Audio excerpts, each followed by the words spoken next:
6th grade. I want you to know first and foremost that I miss you guys so much. I went up to this school earlier today and it was completely depressing. I walked into my classroom and it was a sad moment. I was like, oh, I miss my kids. So I hope you guys are doing well. I hope you found your assignments and it's pretty self-explanatory. If you need any help, please don't hesitate to contact me. All right. Okay, so the first thing for Tuesday, remember your green sheet. Remember to look for Tuesday. Simple stuff like 20 to 30 minutes of reading. Make sure you jot down your time. Make sure that if you, for writing, if you're doing it on Google Classroom, that you can automatically just see the prompt there. But if you are doing it in your writing journal, your prompt will be on the second page of your ELA focus, which it says the true story of why the chicken crossed the road. Unbeknownst to most people, the chicken had a lot of reasons for crossing the road. Create the story of the true reason why the chicken crossed the road. So have a lot of fun with this one, all right? Give the chicken a name, a personality, a family, and maybe even a job. I know all of you will do wonderfully with this.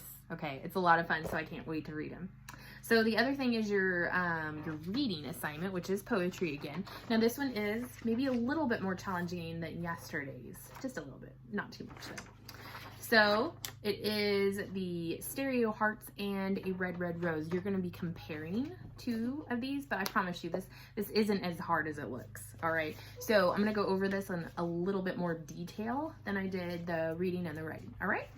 So the first thing is you will need your rhyme scheme reference sheet because there is a question that is asked about the rhyme scheme of the poems that you're going to be reading. All right. All right, so this is your two poems that you're going to compare and contrast. Stereo Hearts is actually a song. It's a really good song and it has a really good beat. So you might want to, you can look it up on YouTube. You can probably find it on iTunes too, just to hear a little snippet of it. But just read through both of these a couple of times. And for a Red Red Rose, this is an older poem. And if you notice, some of these have little numbers above it. That's because there may be like a word like fair and lass and loves. Just go down here and it'll tell you what it really means. Okay? And that is about it. Right, so here are your questions for your poem. And you can just write the answers on a separate sheet of paper. I should have with your packets, I should have given you some extra blank paper that you can use. Just make sure that they're written in complete sentences and that it's nice and neat and you have accurate capitalization punctuation. So the first question says, both artists use a combination of simile and metaphor in their lines. The first line of Stereo Hearts is a metaphor. All right, so I'm going to stop there for a second. So it's talking about this line right here. My heart's a stereo. So that right there is a metaphor. And it also says, find and write down a simile from the lyrics. So remember, simile is using like or as to compare two things. So you're just going to read through the song and find a simile in it, all right? You can use a pen, a pencil, a marker, just whatever you can, and I would just underline it, and then you can write down that on your paper too.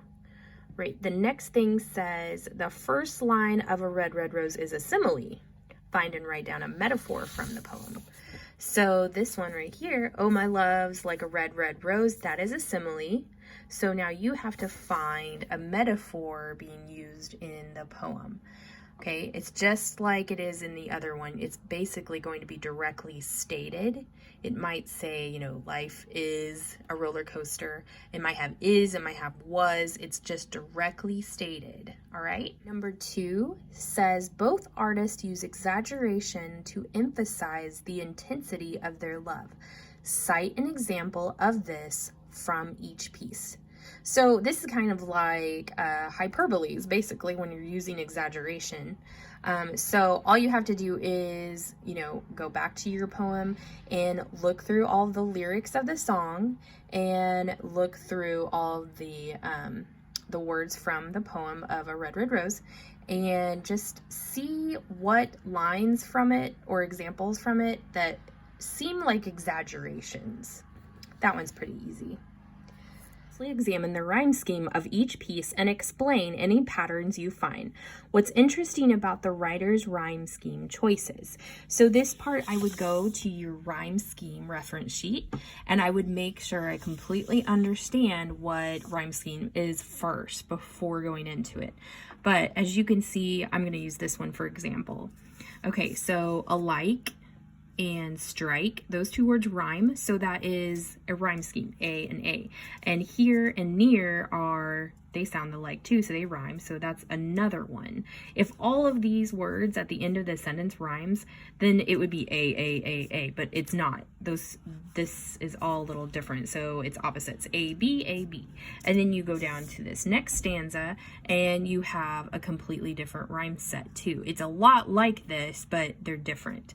So do and through sound the same, and me and C sound the same. So this is C, D, C, D.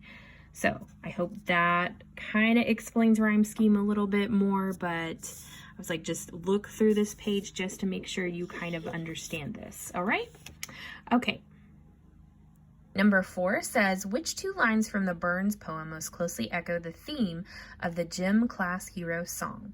So before you answer this one, make sure that you've read through Stereo Hearts and make sure that you maybe even like listen to this song too. And then you can go back to A Red, Red Rose and you can read through it. And this one is actually pretty easy.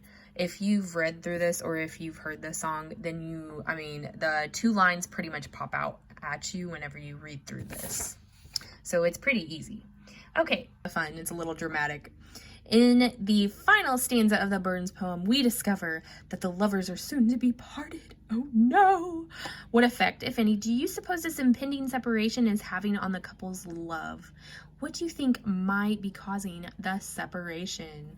All right, so this one, let's first talk about stanza. Remember stanza, last stanza, this is gonna be it right here. It's like a little mini paragraph, right? It's just a group of lines. So this is where it is asking you to kind of give your opinion on what is going on here. Like, why do you think that they're separating and what do you think is going to happen? All right. Popular song lyrics do not technically qualify as poetry. Write a short passage in which you defend Stereo Hearts as a piece of poetry. Be sure to include an examination of at least 3 poetic techniques as you present your case. All right, so let's break down this question a little bit more. When it says write a short passage, just give me like 3-4 sentences, as long as you can defend Stereo Hearts. And when it talks about include an examination, at least 3 poetic techniques, basically it's telling you if you can find, figurative language, some sort of rhyme scheme, anything that basically says that this is a poem. All right. Number 7, would it be better to have a love that's like a red rose or a stereo? Explain the differences and defend your choice. So this one should be a lot of fun to answer, and it's your own opinion, so have fun with it. Number 8, ultimately, which of these 2 pieces of writing do you find more effective in communicating the narrator's thoughts to the audience? Explain why you prefer one work over the other. This one is pretty self-explanatory, all right? Just which one do you like more? Which one do you think that communicated what they were trying to say? And really, that is about it. All right. All right, guys, so that's it for Tuesday's assignment. Tomorrow is going to be a lot of fun. We're going to get into some Shakespeare. So I hope you guys have a great day. Bye.